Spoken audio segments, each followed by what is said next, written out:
हाँ भाई, तो आज हम लोग अपने पास एलएलपी एक्ट आगे कंटिन्यू करेंगे। ठीक है, हो सकता है कोशिश करते हैं आज एलएलपी एक्ट अपना ख़त्म भी हो जाए हमारा। ठीक है, चलो जी। तो लास्ट क्लास में हमने अपने पास यहाँ छोड़ दिया था जहाँ हमने कहा था कि registration and effect of conversion कैसे होगा। तो इसके लिए हमने याद करो पिछली क्लास में डिस्कस किया था कि एलएलपी को आपको कन्वर्ट करना है तो शेड्यूल 2, 3 या 4 के हिसाब से कन्वर्जन होता है, जो कि सेक्शन 55, 56 और 57 है। ये कन्वर्जन कैसे होगा हमारे लिए वो रेलेवेंट नहीं है। ठीक है, अब उनका देखो रजिस्ट्रेशन किस तरीके से होगा और इफेक्ट ऑफ कन्वर्जन, तो उनको याद करो। हम डिस्कस किया कि ये सब को कन्वर्ट करना है तो इनको एप्लीकेशन देनी पड़ेगी आरओसी के पास, करेक्ट।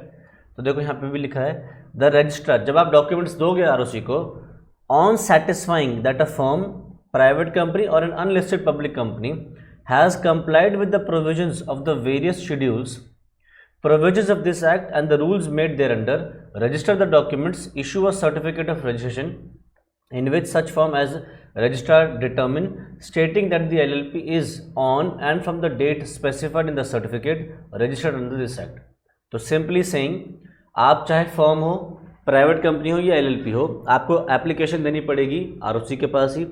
अगर आरओसी के पास है, आपने डॉक्यूमेंट जो सबमिट करे वो सब सही हैं, तो आरओसी आपको इशू करेगा एक सर्टिफिकेट ऑफ इनकॉर्पोरेशन और उसमें एक डेट मेंशन करेगा। तो वो जो डेट उन्होंने लिख दी, माना जाएगा कि उस दिन से आपकी फर्म, उस दिन से आपकी एलएलपी इनकॉर्पोरेट हुई है। ठीक है, अच्छा आगे, LLP shall within 15 days of the date of registration inform the concerned registrar of firms or registrar of companies, as the case may be, with which it was registered under the provision of Indian Partnership Act or Companies Act, as the case may be, about the conversion and of the particulars of LLP in such form and manner as may be prescribed. अब देखो, क्योंकि पहले वो एक partnership firm थी तो वो register हुई होगी विद रजिस्ट्रार ऑफ फर्म्स, या अगर वो प्राइवेट कंपनी, पब्लिक कंपनी रही तो वो अपने स्टेट की आरओसी में रजिस्टर्ड हुई होगी। जिस स्टेट में भी उन्होंने ऑफिस खोला था पहले, उस स्टेट में उन्होंने अपने आप को रजिस्टर करवाया एज अ कंपनी और वहाँ की आरओसी के पास एप्लीकेशन दी होगी। अब क्योंकि वो खुद को कन्वर्ट कर रहे हैं इनटू एन एलएलपी, तो उन्हें क्या करना पड़ेगा, अपनी पुरानी वाली रजिस्ट्रार ऑफ फर्म्स या रजिस्ट्रार ऑफ कंपनीज को इन्फॉर्म करना पड़ेगा कि टाटा बाय बाय, हम जा रहे हैं, अब हम आपके साथ जुड़ नहीं सकते, अब हमें कहीं और अपना रजिस्टर करवा दिया हमने, अब हम वहाँ जा रहे हैं, यानी कि एक एलएलपी में कन्वर्ट कर रहे हैं खुद को। कितने दिन में बताना है ये बात? 15 days of registration as an LLP. ठीक है, आगे, अपॉन सच कन्वर्जन, जैसी फर्म कन्वर्ट होगी या पार्टनरशिप कंपनी कन्वर्ट होगी, the partners of the firm, share holders of the private company और unlisted public company, as the case may be, the LLP to which such firm or company has been converted, the partners of the LLP shall be bound by the provision of various schedules as the case may be applicable to them. तो यहाँ पे बहुत simple सी चीज़ कह रहा है, जैसी आपकी प्राइवेट कंपनी, पब्लिक कंपनी या फिर फर्म कन्वर्ट हो जाती है तो अब आप no longer partners of that firm या share holders of that company रहोगे। अब आप क्या बन जाओगे? एलएलपी के डीपी या पार्टनर, जो भी आपने अपनी जिम्मेदारी उठाई है। Upon such conversion, on and from the date of certificate of registration, the effects of conversion shall be such as specified in the various schedules as the case may be.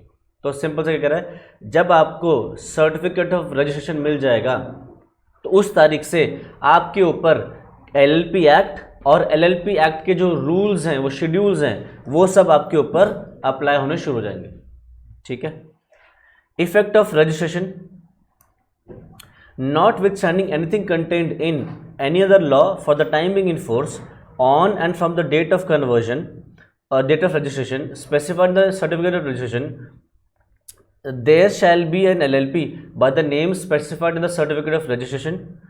All tangible, movable and immovable and intangible property vested in the firm or the company as the case may be, all assets, interests, rights, privileges, liabilities, obligations relating to the firm or the company and the whole of the undertaking of the firm or the company shall be transferred and shall vest in the LLP without further assurance, act or deed. Simple सी चीज़, अगर आपने अपने आप को convert करवा लिया into an LLP, public company से, प्राइवेट कंपनी से, या फिर आपने फर्म से अपने को कन्वर्ट करवाया, तो अब वो जो फर्म के असेट्स लाइबिलिटीज या कंपनी जो असेट्स एंड लाइबिलिटीज थे टोटल में सब कुछ अब एलएलपी का हो जाएगा, क्योंकि एलएलपी ने अपने आप को क्या किया है, सॉरी फर्म ने अपने आप को, कंपनी ने अपने आप को कन्वर्ट करवा लिया है। तो जो भी उनका था वो अब हमारा है, जो तुम्हारा वो अब हमारा। आगे, द फर्म और the company shall be deemed to be dissolved and removed from the records of registrar of firms और आरओसी एज द केस में बी। ऑब्वियस है ना। अगर एक बात बताओ, तुम जॉब चेंज कर रहे हो, तुम एक कंपनी से दूसरी कंपनी में जा रहे हो, तो पुरानी कंपनी तुम्हारे रिकॉर्ड्स अब अपने पास रखेगी या डिलीट कर देगी?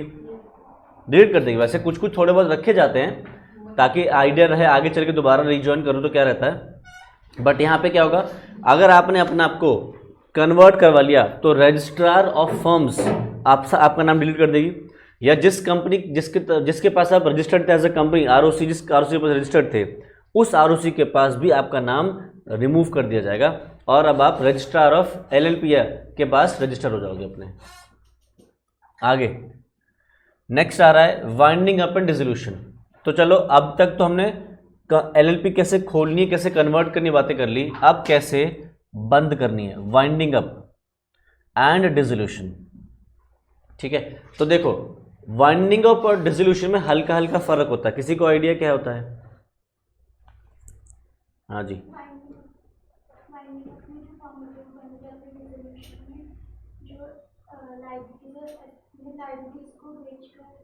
लाइबिलिटीज।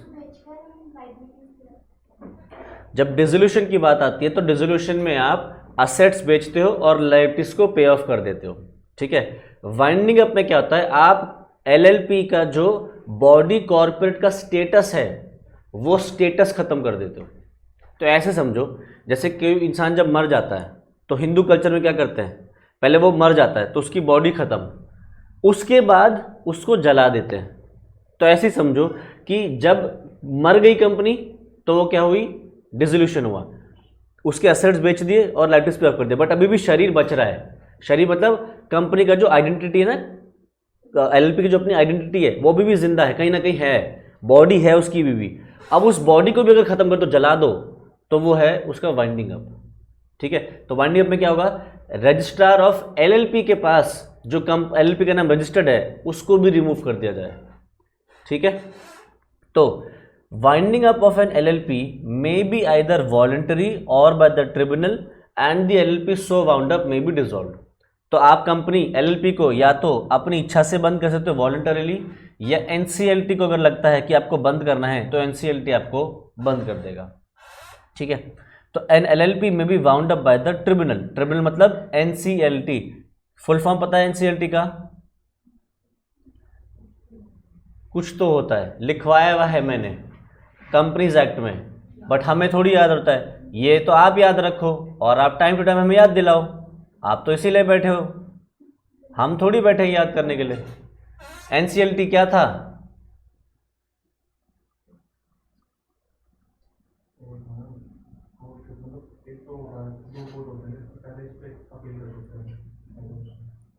पहला NCLT national company law tribunal, दोबारा लिखो अपने पास रजिस्टर्स में, जब तक लिखो जब तक याद नहीं होगा। एनसीएलटी फुल फॉर्म लिखो, national company law tribunal. Company मैंने छोटा लिख दिया, तुम मत छोटा लिख देना। और दूसरा NCLAT, ये है नेशनल कंपनी लॉ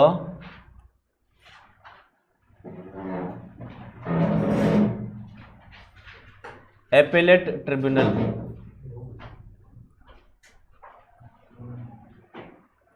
जल्दी से लिख लो अपने पास।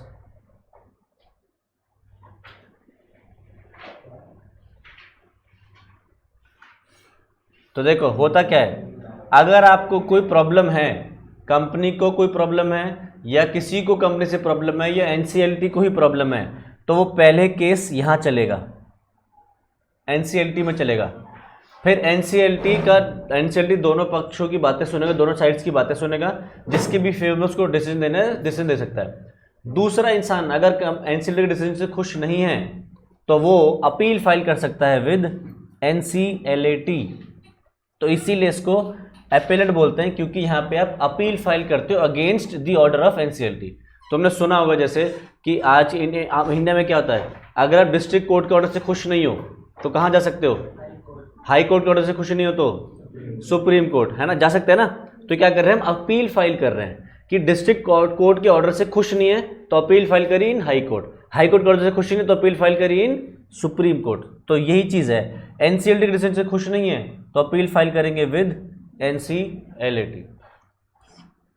आ जाओ, तो एनसीएलएटी मतलब सॉरी एनसीएलटी आपकी एलएलपी बंद कर सकती है कब, if the LLP decides that the LLP should be bound by the tribunal. अगर एलएलपी चाहती है कि हमें बंद ही ट्रिब्यूनल करे, हमारा दाह संस्कार ही एलएलपी ट्रिब्यूनल करे, तो फिर उनका दाह संस्कार एलएलपी का एनसीएलटी करेगी। आगे, if for a period of more than 6 months the number of partners is reduced below 2। याद करो हमने पार्टनरशिप में पढ़ा था, अगर आपके पार्टनर्स 2 से कम हो जाए, मिनिमम रिक्वायरमेंट से कम हो जाएं, तो आपको फिर 6 महीने का मौका मिलता है। 6 महीने तक आपको एक पार्टनर ढूंढ के लाना होता है, नहीं ला पाए तो आपको पार्टनरशिप फर्म बंद करनी पड़ेगी, क्योंकि आपके वो पार्टनरशिप नहीं रही। ठीक है, तो यहाँ पे भी सेम चीज़, अगर आपकी एलएलपी में डीपी डेजिग्नेटेड पार्टनर 2 से कम हो गए तो 6 महीने के अंदर अंदर एक नया डीपी ढूंढ लाओ। नहीं ढूंढ के लाओगे तो आपको क्या करना पड़ेगा, एलएलपी को बंद करना पड़ेगा और एनसीएलटी बंद करवाएगी। या फिर एलएलपी अगर अपने डेट्स पे नहीं कर पा रही, मतलब अपनी लाइटिस पे नहीं कर पा रही, इंसॉल्वेंसी की तरफ जा रही है, if LLP has acted against the interest of the sovereignty and integrity of India, security of the state और पब्लिक ऑर्डर। अगर एलएलपी देशद्रोह के काम कर रही है, इंडिया की सॉवरेनिटी को धक्का पहुंचा रही है, या कुछ ऐसा काम कर रही है जो इंडिया को नुकसान पहुंचाए, किसी स्टेट को नुकसान पहुंचाए, या फिर पब्लिक ऑर्डर को नुकसान पहुंचाए, तो एनसीएलटी क्या कर सकती है, ट्रिब्यूनल उसको बंद कर सकती है एलएलपी को। या फिर एलएलपी ने अगर रजिस्ट्रार के पास statement of account and solvency या फिर एनुअल रिटर्न 5 लगातार सालों तक फाइल नहीं करे। याद करो हमने पहले पढ़ा था पिछली क्लास में कि एनुअल रिटर्न फाइल करनी होती है 60 डेज के अंदर अंदर, और statement of account and solvency भी फाइल करनी होती है। कहाँ गया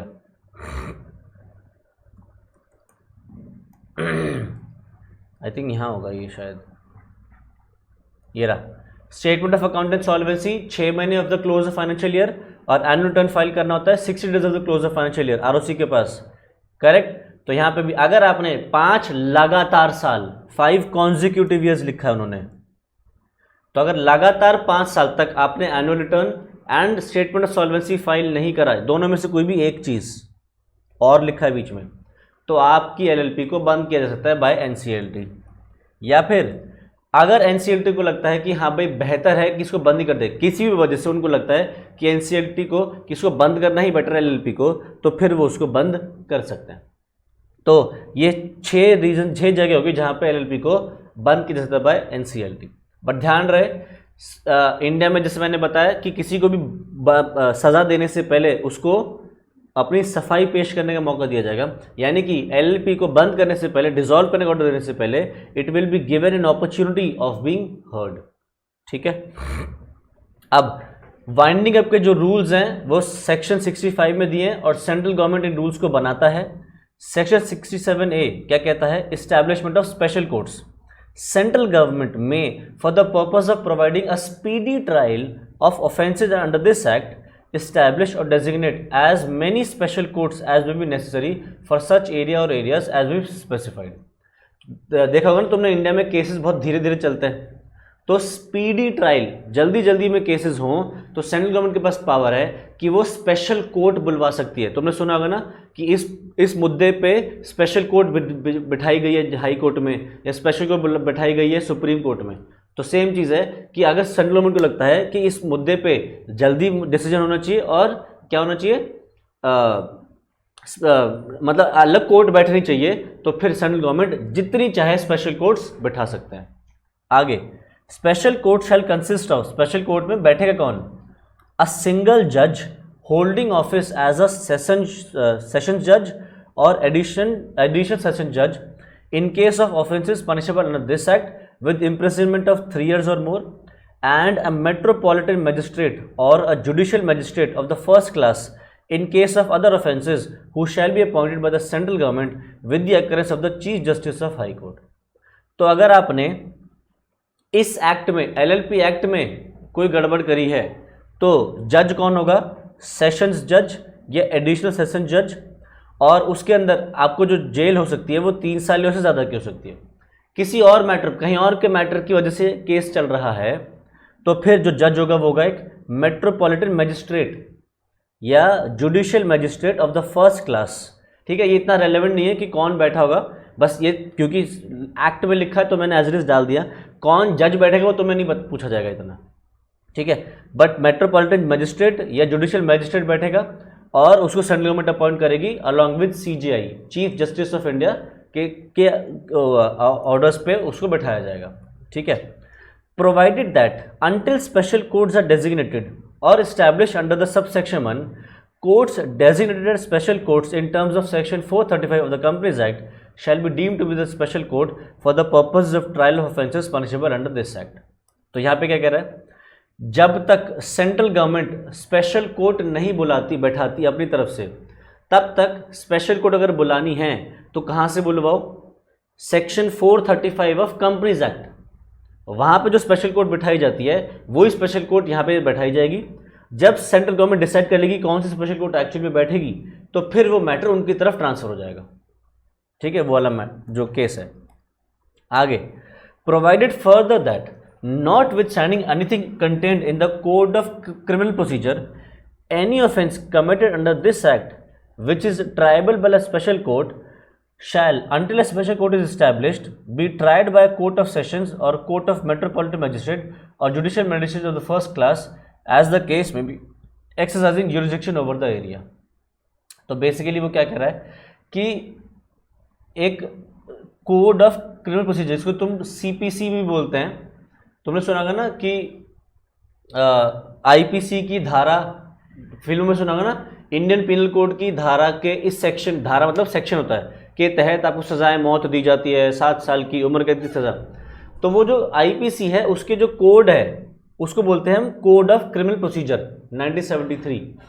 तो वो क्या कह रहा है? Anything not with standing, CPC को छोड़ दो, हम सीपीसी को हटा देंगे, any offence committed under this act which is tribal bye a special court until a special court is established under this act or the Companies Act, be tried by a court of sessions or court of metropolitan magistrate or judicial magistrate of the first class. तो देखो हमने अभी यहाँ क्या पढ़ा था कि special court बैठाएगी कौन? सेंट्रल गवर्नमेंट, और जब तक सेंट्रल गवर्नमेंट स्पेशल कोर्ट नहीं बिठाती तब तक स्पेशल कोर्ट कहाँ से बुलाएंगे हम? Section 435 of companies act. अगर सेक्शन 435 कंपनीज एक्ट में भी सेशन कोर्ट नहीं बैठी कोई, तब क्या करेंगे? अगर कंपनीज एक्ट के अंदर भी जो 435 है उसमें भी सेशन कोर्ट, स्पेशल कोर्ट नहीं बैठी हुई, तो क्या करेंगे? तो फिर हम जो कोर्ट ऑफ सेशन, जो कोर्ट ऑफ मेट्रोपॉलिटन मैजिस्ट्रेट, जो नॉर्मल डिस्ट्रिक्ट कोर्ट होता है ना, वहां पे मुद्दे को चलाएंगे, ठीक है। आगे, section 67B, procedure and powers of the special court. तो क्या कह रहा है? Not with standing anything contain the code of criminal procedure, all offences specified under subsection 1 of section 67A shall be triable only by the special court established or designated for the area in which the registered office of the LLP is situated, in relation to which the offence is committed, or where there are more than one special court, by such one of them as may be specified in this behalf by the high court concerned. लंबी चौड़ी बात यहाँ पे क्या कहना चाह रहा है वो सिंपल ये क्या कह रहा है कि कौन से कोर्ट के पास, अभी इस फर्स्ट पॉइंट बेसिकली क्या कहना चाह रहा है, कौन से कोर्ट के पास अल्टीमेट पावर होगी कि इसी मैटर पे। तो वो बोल रहा है अगर आपने सेक्शन 67 के हिसाब से सब सेक्शन 1 में क्राइम कमिट किया है तो आपके लिए स्पेशल कोर्ट ही बिठाई जाएगी। और स्पेशल कोर्ट कहाँ बिठाई जाएगी? एलएलपी का जहाँ पे हेड ऑफिस है, रजिस्टर्ड ऑफिस है, वहाँ पे आपकी स्पेशल कोर्ट बैठाई जाएगी। अब एलएलपी के मान लो अलग अलग ऑफिसेज हैं अलग अलग शहरों में, तो more than one special court बिठाई गई मान लो, ठीक है। तो क्या हो रहा है, मान लो एक स्पेशल कोर्ट बिठाई गई अहमदाबाद में, एक दिल्ली में, एक कोटा में, एक मुंबई में, अलग अलग जगह पे स्पेशल कोर्ट बैठ रही है। तो फिर ये सारे मुद्दे एक जगह पे आने चाहिए और सारा डिसीजन एक जगह पे हो जाना चाहिए। तो फिर वो हाई कोर्ट बताएगी कि अल्टीमेटली ये सारा मैटर कहाँ डिस्कस होना चाहिए, कौन सी स्पेशल कोर्ट में हो जाना चाहिए, तो वो हाई कोर्ट डिस्कस करके बताएगी। ठीक है। अगला, while trying an offence under this act, a special court may also try an offence other than an offence under this act, which the accused may, under the code of criminal procedure, be charged at the same trial. तो अगर आपने कोई घोटाला करा है under this act, तो आपको इस एक्ट में तो स्पेशल कोर्ट आपको सजा सुनाएगी। अगर आपने किसी और एक्ट के अकॉर्डिंग कोई चीज़ वायलेट करी है, तो उसकी सजा के लिए अलग कोर्ट नहीं उठाई जाएगी, उसी कोर्ट में इस वाले मुद्दे को भी डिसाइड कर लेंगे। नहीं तो क्या होगा, कोर्ट केस चलता ही रहेगा कि भैया एक मुद्दा है तो उसके लिए इस कोर्ट में जाओ, दूसरा इशू है दूसरी कोर्ट में जाओ, तीसरा इशू तीसरी कोर्ट में जाओ। नहीं, किसी भी और कोर्ट, किसी और एक्ट में भी अगर आपने कोई गड़बड़ करी है तो फिर सारे के सारे मुद्दे इसी कोर्ट में डिस्कस कर दिए जाएंगे। ठीक है। Next, not with standing anything content in the code of criminal procedure, the special court, if it thinks fit, try in a summary way any offence under this act which is punishable with the imprisonment for a term not exceeding 3 years. तो वो यहाँ पे क्या कहना चाह रहा है, अगर क्राइम आपने कोई किया है, एलएलपी एक्ट में कोई गलती करी है जो ज़्यादा बड़ी नहीं है, ठीक है, तो आप उस स्पेशल कोर्ट चाहे तो उसको ना जल्दी जल्दी समरी फॉर्म में सुन के निपटा सकती है उन केसेस में जहाँ पे सज़ा 3 साल से कम रहने वाली है। क्योंकि देखो, अगर किसी को ज़्यादा देर की लंबी सज़ा नहीं जाने वाली है तो फिर उसको जल्दी जल्दी सुन के ख़त्म करो। पर हाँ, अगर लंबी सज़ा हो सकती है तो पूरा डिटेल में सुना जाएगा, क्योंकि अगर लंबी सज़ा होगी और गलत आदमी को डाल दो जेल में तो फिर उस बेचारे की तो लाइफ ख़राब होगी ना, तो फिर उस केस से पूरा लंबा केस चलता है। बट अगर सज़ा ही ऐसी है जिसमें 3 साल से कम की जेल होने वाली है तो फिर उसको समरी फॉर्म में छोटे छोटे में सुन के वो ख़त्म कर देंगे। Provided that in case of any conviction in a summary trial, no sentence of imprisonment or term exceeding 1 year shall be passed. तो यहाँ पे क्या कह रहा है, अगर आपको स्पेशल कोर्ट ने ट्रायल में दोषी पाया तो स्पेशल कोर्ट आपको 1 साल तक की जेल देगी। ठीक है। Provided that in case of any conviction in a summary trial, मतलब ये वाला जो है ना, जो छोटे छोटे केसेस थे ना जिनमें 3 साल से कम की सजा है, अगर समरी फॉर्म में सुनोगे तो फिर 1 साल से ज़्यादा की जेल नहीं सुनाई जाएगी। देख रहे हो, समरी ट्रायल, और यहां पे भी क्या है, समरी वे। ठीक है, ये नहीं आया समझ तो बताऊं दोबारा, जो भी मुद्दा समरी फॉर्म में सुना जाएगा जल्दी जल्दी में, कौन से समरी फॉर्म में सुने जाएंगे, जिनकी सजा 3 साल से कम की होने वाली होती है, तो फिर इस केस में जो कोर्ट है स्पेशल कोर्ट, वो 1 साल से ज़्यादा की सज़ा नहीं सुनाएगी। समरी फॉर्म में नहीं सुनोगे तो फिर लंबी सज़ा सुनाई जा सकती है। ठीक है। Provided further that when at the commencement of or in the course of a summary trial it appears to the special court that the nature of the case is such that sentence of imprisonment for a term exceeding 1 year may have to be passed or that it is for any other reason undesirable to try the case summarily, the special court shall, after hearing the parties, record an order to that effect and thereafter recall any witnesses who may have been examined and proceed to hear or rehear the case in accordance with the procedure of the regular trial. ये point समझ में आता है? बस सीधा मुंडी हिला दी नहीं, ये देखना नहीं कि आ रहा है समझ या नहीं। पढ़ो एक बार जल्दी, आएगा। ये समरी वाले का ही चल रहा है, ये जो समरी ट्रायल है उसी का चल रहा है केस।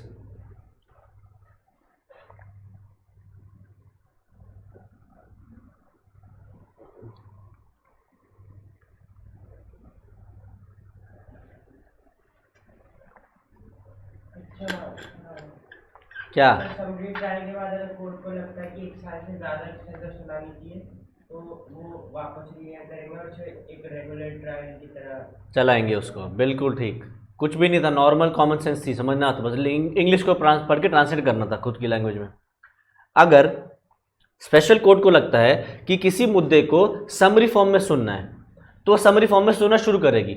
फिर जैसे उसके सामने फैक्ट्स पेश किए जा रहे हैं, अगर उनको लगता है कि यार इसमें 1 साल की सज़ा नहीं, 1 साल से ज़्यादा की सज़ा देनी पड़ सकती है, तो फिर उनको क्या करना पड़ेगा, उनको उसको समरी ट्रायल से हटाना पड़ेगा और उसको एक रेगुलर ट्रायल बनाना पड़ेगा। रेगुलर ट्रायल में आप सज़ा 1 साल से ज़्यादा की दे सकते हो, तो फिर उनको क्या करना पड़ेगा, कन्वर्ट करना पड़ेगा, एक ऑर्डर पास करना पड़ेगा कि हम इसको समरी फॉर्म में नहीं सुनेंगे, हम इसको डिटेल डिस्कशन के तौर पर सुनेंगे। और जितने भी गवाह पहले आ चुके हैं, विटनेसेस पहले आ चुके हैं, उनको दोबारा भी बुलाया जा सकता है कि दोबारा से आओ और पूरा मुद्दा समझाओ। ठीक है? नहीं, समरी ट्रायल में 3 साल की सज़ा नहीं है, 1 साल की सज़ा है। उसमें यह लिखा था कि 3 साल से कम तक की सज़ा अगर किसी चीज़ में होनी है under the code of criminal procedure, अगर किसी मुद्दे पे 3 साल से कम की सज़ा होगी as per the code of criminal procedure, तो फिर उसको समरी फॉर्म में आप सुन सकते हो। अलग एक्ट है कोड ऑफ क्रिमिनल प्रोसीजर, वहां पे अगर लिखा है कि इस ऑफेंस की पनिशमेंट 3 साल से कम की है, तो अगर इसको सुनना है तो फिर स्पेशल कोर्ट इसको समरी फॉर्म में सुन सकती है और उस केस में वो सज़ा स्पेशल कोर्ट 1 साल से ज़्यादा की नहीं देगी। वहां पे कोड ऑफ क्रिमिनल प्रोसीजर फिर नहीं एप्लीकेबल होगा, जिसमें स्पेशल कोर्ट के तौर पे स्पेशल कोर्ट बैटरी और समरी फॉर्म में सुना जा रहा है। ठीक है?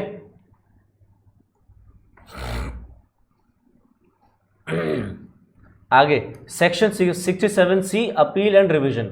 अपील वही, अगर स्पेशल कोर्ट के डिसीजन से खुश नहीं है तो अपील फाइल की जा सकती है। तो क्या लिख रहा है, the high court may exercise so far as be applicable all the powers conferred by chapters 29 and 30 of the Code of Criminal Procedure 1973 on a High Court, as if a special court within the local limits of the jurisdiction of the High Court were a court of sessions trying cases within the local limits of the jurisdiction of the High Court।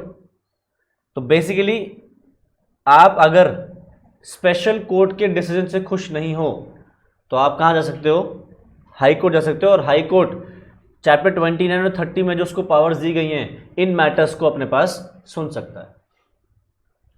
अगला section 68 registration offices. For the power of exercising such powers and discharging such functions as conferred on the central government by or under this act or under rules made thereunder, and for the purpose of registration of LLP under this act, central government shall by notification establish such number of registration offices at such place as it thinks fit, specifying their jurisdiction। Simple सा, अगर आपको LLP को register करना है तो आपको करना पड़ेगा, एक दफ्तर पर जाना पड़ेगा, तो वो रजिस्ट्रेशन जो ऑफिसेज हैं वो कौन खोलेगा, सेंट्रल गवर्नमेंट खोलेगा।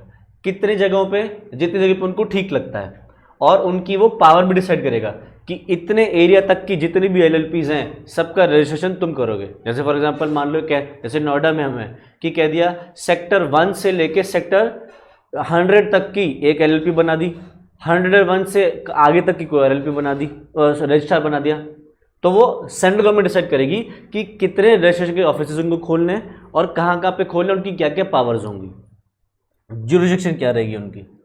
आगे the central government may appoint such registrars, additional registrars, joint registrars, deputy registrars and assistant registrars as it considers necessary for registration of LLP and discharge of various functions. Central government registrar appoint करेगी, additional registrar appoint करेगी, joint registrar, deputy registrar, assistant registrar सब central government appoint करेगी जहाँ जब भी office वो खोलने वाले हैं। आगे the powers and duties of the registrars referred to in subsection 2 and the terms and conditions of their service shall be as may be prescribed। तो इनकी जो यहाँ पे ये जो लोग बैठाए हैं इनकी क्या पावर्स हैं, इनकी क्या ड्यूटीज़ हैं, इनकी क्या सैलरी होगी, इनको क्या कितने टर्म के लिए अपॉइंट, कितने टाइम के लिए अपॉइंट किया जाएगा, ये सब वो होगा जो सेंट्रल गवर्नमेंट प्रिस्क्राइब करेगी। Central government may direct the registrar to prepare a seal और seals for authentication of documents required for or connect with the registration of LLPs। तो भाई जब कोई दफ्तर होता है, सरकारी दफ्तर, तो तुम देखोगे उस पर ठप्पा लगता है सरकार का, तो वो यही कह रहा है कि सरकार इन रजिस्ट्रार्स को ऑर्डर दे सकती है कि आप अपनी एक सील बनाओ, या एक नहीं एक से ज़्यादा सील बनाओ, एक काम करना है तो उसकी ये सील, दूसरा काम करना है तो उसकी वो सील। जैसे कई बार तो ना कि आपको लिखना है कि इसका नाम रिमूव कर देना है, तो फिर रिमूव की एक सील अलग बना दी, किसी को सर्टिफिकेट देना है तो इनकॉर्पोरेट की सील अलग लगा दी, या सरकारी काम करना है सो कुछ तो उसके ऊपर रजिस्टर की अपनी प्रॉपर एक सील लगा दी। तो अलग अलग सील्स बनाने के लिए सेंट्रल गवर्नमेंट इन रजिस्ट्रार्स को ऑर्डर कर सकता है। ठीक है, चलो जी, अब आते हैं हम अपने पास differences of LLP with any other organisation.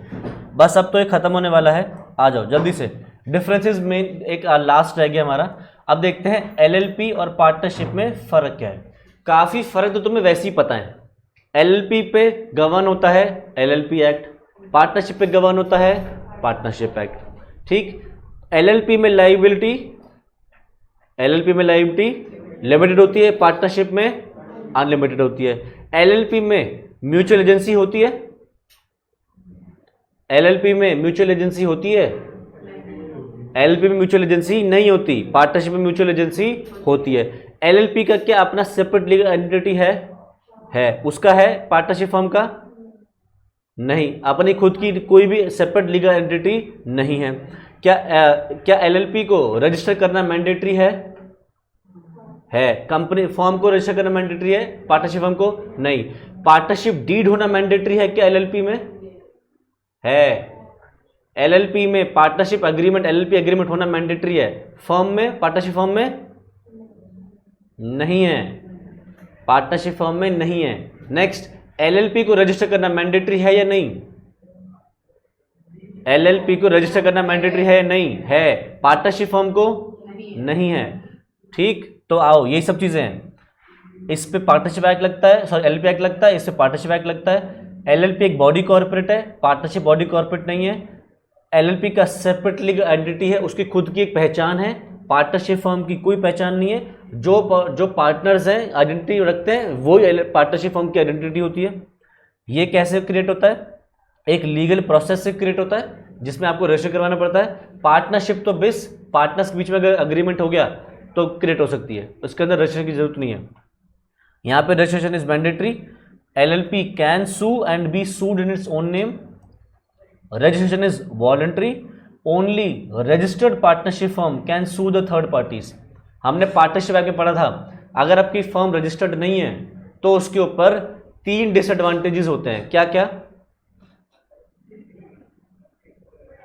अगर आपकी पार्टनरशिप फर्म रजिस्टर्ड नहीं है अंडर द पार्टनरशिप एक्ट तो उनके ऊपर कुछ लिमिटेशंस या डिसएडवांटेज अट्रैक्ट होते हैं। क्या था?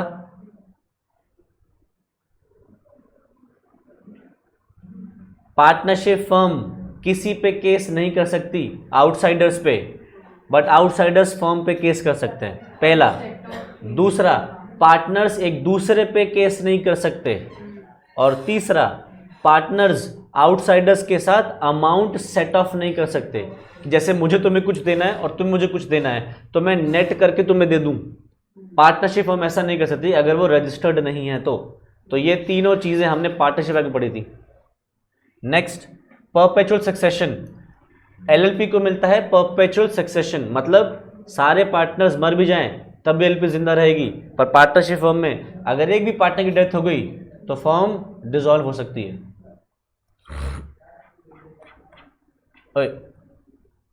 Next, name. एलएलपी को अपने नाम के आगे एलएलपी लिखना मैंडेटरी है। पार्टनरशिप फर्म के लिए कुछ नहीं है, जो मर्जी लिखना। लायबिलिटी, एलएलपी में पार्टनर्स की लायबिलिटी लिमिटेड है। किस हद तक? जिस हद तक उन्होंने कंट्रीब्यूशन कहा है हम देंगे। पार्टनरशिप फर्म में लायबिलिटी अनलिमिटेड, उनके प्राइवेट असेट्स भी यूज किए जाते हैं टू पे of the firms liabilities. LLP में म्यूचुअल एजेंसी होती है? नहीं, फर्म में होती है। डीपी, एलएलपी में मिनिमम डीपी कितने होने चाहिए? 2। पार्टनरशिप में मिनिमम डीपी कितने होने चाहिए? कॉन्सेप्ट ही नहीं डीपी का वहां पे। कॉमन सील, एलएलपी के पास कॉमन सील हो सकती है, पार्टनरशिप फर्म के पास ऐसा कोई कॉन्सेप्ट ही नहीं है, कॉमन सील वहां चलती ही नहीं है। लीगल कंप्लायंसेस, एलएलपी को लीगल कंप्लायंसेस करने पड़ेंगे क्या? कानून को फॉलो करना पड़ेगा क्या? एलएलपी को करना पड़ेगा, पार्टनरशिप फर्म को नहीं। कोई रिटर्न फाइल नहीं करनी, जैसे यहाँ पे तो फाइल करनी थी ना एलएलपी में, statement of account and solvency, annual return file करनी है, फिर आपको डॉक्यूमेंट्स फाइल करने रजिस्ट्रेशन के, ये सब चीज़ें करनी है। ऐसा कुछ भी पार्टनरशिप फर्म को नहीं करना। कोई स्टेटमेंट ऑफ अकाउंट नहीं फाइल करना, कोई एनुअल रिटर्न नहीं देनी, कुछ नहीं करना।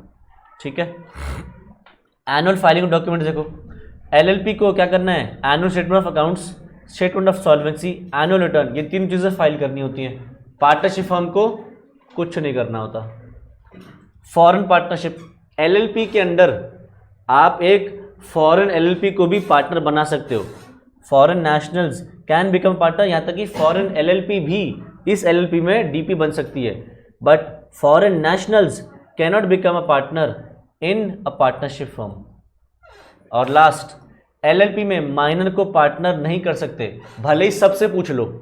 माइनर क्योंकि इनकेपेबल है, आप उसको पार्टनर नहीं बना सकते, बट पार्टनरशिप फर्म में उसको क्या कर सकते हो आप? बेनिफिट्स के लिए एडमिट कर सकते हो। पार्टनर कभी भी नहीं बनेगा, he will only be admitted for the benefits of partnership, मतलब प्रॉफिट्स के लिए। अच्छा, अब देखते हैं एलएलपी और कंपनी में क्या फर्क है। एलएलपी पे एक्ट लगता है एलएलपी एक्ट, कंपनीज एक्ट लगता है कंपनी के ऊपर। एलएलपी में जो गवर्निंग बॉडी है उसको बोलते हैं हम डेजिग्नेटेड पार्टनर्स, और कंपनी में क्या बोलते हैं गवर्निंग बॉडी को? हम बोर्ड ऑफ डायरेक्टर्स। और इसके अंदर एलएलपी में डीपी जो गवर्निंग बॉडी है वही ओनर है, और एक तरीके से कंपनी में गवर्निंग बॉडी अलग है, गवर्निंग बॉडी है बोर्ड ऑफ डायरेक्टर्स, और उसके जो ओनर्स हैं एक तरीके से वो कौन है? Share holders. तो वो अलग अलग है, एंटिटीज हैं, 2 अलग अलग इंसान हैं। ठीक है, तो वही चीज़ लिखिए, persons who contribute to LLP are known as partners, persons who invest in the money in the form of shares are known as members या share holders. Internal structure governance, LLP को गवर्न करते हैं कैसे? Bye an agreement, और ये कैसे govern होती है? By statute companies act. Basically LLP govern होती है एलएलपी एग्रीमेंट से, और कंपनी गवर्न होती है बाय एमओए, उसका जो एमओए है उससे गवर्न होती है वो। नेम, एलएलपी को अपने नाम के आगे एलएलपी लिखना मैंडेटरी है, कंपनी को अपने नाम के आगे लिमिटेड, प्राइवेट लिमिटेड या ओपीसी लिखना जरूरी है, depending on type of company. इसके अंदर मेंबर्स की लायबिलिटी, डीपी की लायबिलिटी किस हद तक है? जिस हद तक उन्होंने अग्री किया है contribution, except in case of wilful fraud. अगर फ्रॉड करा है तो उनकी लायबिलिटी अनलिमिटेड है, अदरवाइज नॉर्मल है तरीके से बंद हो रही है एलएलपी, तो जितना हद तक कॉन्ट्रीब्यूशन तो उसी हद तक है। और यहाँ पे क्या है, जिस हद तक उन्होंने शेयर्स होल्ड करे हैं उस हद तक पूरा अमाउंट देना पड़ेगा, या फिर अगर गारंटी कैपिटल वाली कंपनी है तो जितना गारंटी उन्होंने लिया था कि हम पे करेंगे उतना पैसा वो देना पड़ेगा। ठीक है। मैनेजमेंट, एलएलपी की मैनेजमेंट किसके हाथ में रहेगी? डीपी के हाथ में। कंपनी की मैनेजमेंट रहेगी बोर्ड ऑफ डायरेक्टर्स के हाथ में। ये तो डिस्कस कर ही चुके थे हम। अगला हो रहा जल्दी दी है, ज़्यादा पूछा नहीं। Minimum number of directors, LLP में कोई डायरेक्टर्स नहीं होते, इसके अंदर डीपी होते हैं। ठीक है, कोई डायरेक्टर कॉन्सेप्ट ही नहीं है, पर कंपनी के अंदर आपको डायरेक्टर चाहिए। प्राइवेट कंपनी में मिनिमम 2, पब्लिक कंपनी में मिनिमम 3 और ओपीसी में मिनिमम 1। मैक्सिमम डायरेक्टर्स कितने हो सकते हैं कंपनी में? मैक्सिमम डायरेक्टर्स एक कंपनी में कितने हो सकते हैं? पब्लिक है तो अनलिमिटेड, प्राइवेट है तो 200,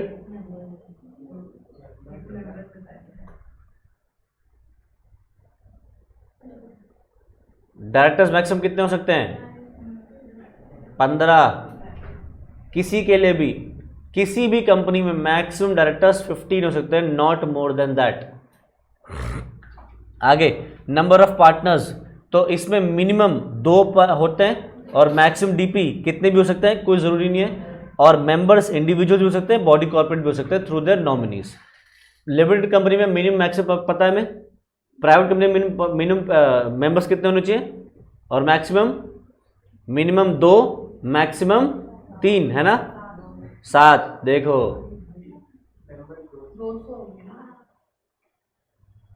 minimum members 2, maximum 200 private company. Public company minimum 7, maximum unlimited. OPC में मिनिमम 1, मैक्सिमम 1। और इनके जो मेंबर्स हैं, कंपनी के मेंबर्स, कोई भी ऑर्गेनाइजेशन हो सकती है, ट्रस्ट हो सकती है, कोई और बिजनेस या कोई भी इंडिविजुअल हो सकता है इसके अंदर मेंबर। खत्म हो गया क्या? लो जी, हमारा एक्ट यहाँ से खत्म ही हो गया। कंपनी में मैक्सिमम डायरेक्टर्स 15 पब्लिक कंपनी सभी के लिए, private, public, OPC. Private directors maximum 15 ही हो सकते हैं। तो यहाँ से हमारा LLP एक्ट खत्म और सिलेबस खत्म। ठीक है, हमारा पूरा सिलेबस खत्म हो गया है। अब हम डेली बेसिस पे अब अकाउंट्स करेंगे, क्योंकि हमारे को अकाउंट सिलेबस खत्म करना है। एक बार अकाउंट सिलेबस खत्म हो जाएगा फिर हम रिविजन्स और टेस्ट वगैरह की तरफ बढ़ने वाले हैं। ठीक है, अभी आज जो हमने पढ़ा है इसमें किसी को कोई डाउट, कोई चीज़ पूछे तो बताओ। नहीं? चलो जी, तो फिर आज इतना ही करेंगे। इसके आगे नेक्स्ट क्लास में कंटिन्यू करते हैं। Bye bye.